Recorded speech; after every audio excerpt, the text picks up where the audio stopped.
Number 3, तकलीद आम इंसान पर एक हक परस आलिम का करना, क्या यह दुरुस्त है? एक बात जान लो, तकलीद इस्लाम के अंदर है ही नहीं। इस्लाम में तकलीद नहीं है, तकलीद इस्लाम में नहीं है। तकलीद का इस्लाम से, इस्लाम का तकलीद से कोई ताल्लुक नहीं। इस्लाम इत्तिबा की तालीम देता है, बार बार इत्तिबा की तालीम देता है, इत्तिबा की। इत्तबिउ मा उन्ज़िला इलैकुम मिर रब्बिकुम, तुम्हारे रब की तरफ से जो उतारा गया है उसकी पैरवी करो। यह बात आप एक कायदा जान लीजिए। दूसरी बात, अब ये जो बात है कि हमें बहुत सारी किताबों में, हमारे असलाफ की किताबों में भी, हाफिज इब्न तैमिया, हाफिज इब्नुल क़य्यिम और उनके बाद के बहुत सारे उलमा की किताबों में हमको मिलता है, वो लिखते हैं कि तकलीद नहीं है। जो आदमी समझ सकता है, पढ़ सकता है, इल्म वाला है, जानता है, उसके लिए तकलीद नहीं है। लेकिन जो आमी है, आमी, ये रोड है, रोड पे कोई आदमी नाली साफ कर रहा है ना, कोई पत्थर तोड़ रहा है, कोई और कोई काम कर रहा है, बिल्कुल कुछ नहीं जानता बेचारा वो, ऐसे आदमी के लिए किसी आलिम की तकलीद करना जायज है। ये हमारे उलमा लिखते रहे। मैं इसका माना बताना चाहता हूं मैं आपको, और ये मेरी अपनी तरफ से बात नहीं है, ये अहले इल्म की बात है। अल्लामा इब्न हज़्म रहमतुल्लाहि अलैह की किताब में ये बात तफसील से मिल जाएगी कि ये जो जिसको हमारे उलमा ने तकलीद का नाम दे दिया है, हकीकत में अगर आप देखें तो ये भी तकलीद नहीं है, बल्कि ये भी क्या है, ये भी इत्तिबा है।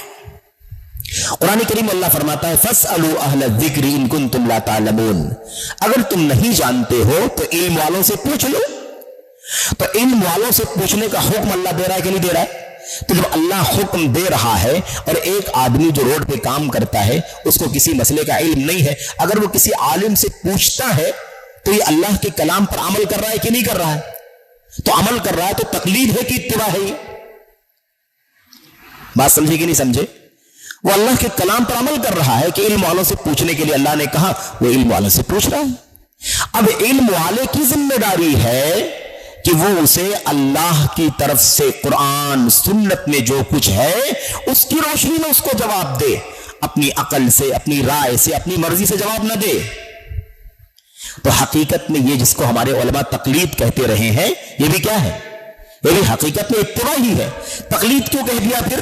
तकलीद इसलिए कह दिया कि वो उन दलीलों को, उन आयतों को, हदीसों को, दलीलों को समझने की ताकत नहीं रखता है, इसलिए तकलीद कह दिया। लेकिन वो पूछने के लिए गया था, वो अल्लाह के हुक्म पर अमल करके पूछने के लिए गया था, इसलिए वो इत्तिबा कर रहा था, तकलीद नहीं कर रहा था।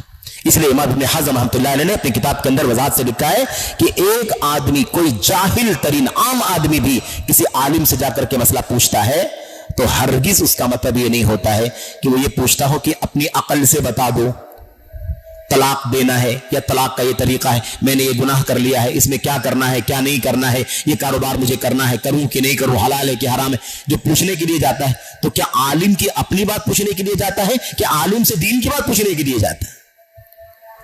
तो इसको तकलीद नहीं कहते हैं, बल्कि इसको इत्तिबा कहते हैं। तो एक इस्तेमाल होता है, कभी लफ्ज का इस्तेमाल करने वाले उलमा करते हैं, लेकिन हकीकत में इत्तिबा है।